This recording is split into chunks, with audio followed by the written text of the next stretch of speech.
Nanay ni Rene Butterbonia nagbigay na ng pahayag patungkol sa nangyari sa kanyang anak. Nakakalungkot makita na merong isang nanay na nagluluksa dahil sa pagkawala ng kanyang minamahal na anak. Ayon kay Mrs. Rovelyn Butterbonia, wala daw silang kaalam-alam na meron palang ganong training ang Ateneo.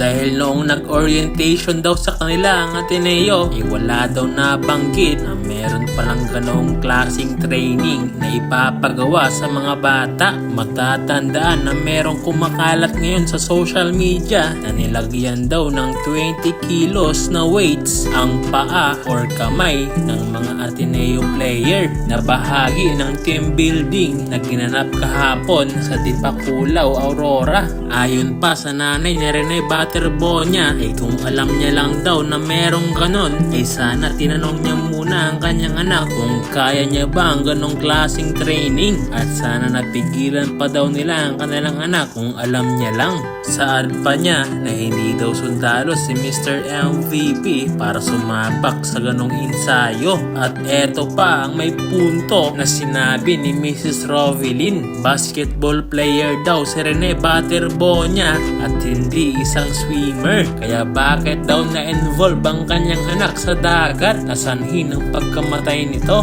Question din ng nanay ni Rene ang mabagal na aksyon ng Ateneo sa pag-update ng kalagayan ng kanyang anak, at ibinahi daw ang kanyang anak na walang suot na damit at basa pa ang shorts. At eto pa ang nakakaiyak na sinabi ng nanay ni Rene Butterbonia. Nang marinig daw ni Mr. MVP ang boses ng kanyang ina, ay lumabas daw ang napakaraming luha sa mata ni Rene. Kaya ngayon ay nananawagan ng matinding hustisya ang nanay ni Rene Butterbonia. Dahil ayon pa sa kanya ay meron daw foul play na nangyari dahil marami daw silang nakitang pasa sa katawan ni Mr. MVP. Ngunit kabaliktaran naman yan sa inilabas na pahayag ng Aurora Police at sinabing purely incident lang daw ang nangyari at walang foul play. At base rin sa mga balitang nakalap ko, maalon daw talaga sa parte ng dagat na yon at hindi kumakalma kahit na walang bagyo o summer. Samantala, bumuhos rin ang mga hinagpis ng mga fans ni Rene Butterbonia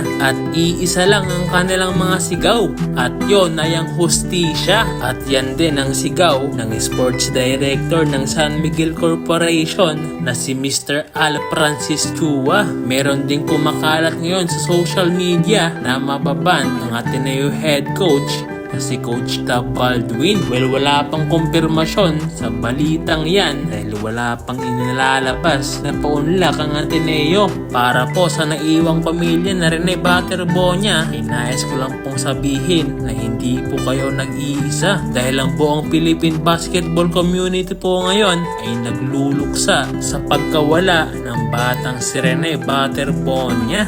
At habang buhay po naming maaalala ang Mr. MVP ng palarong pambansa.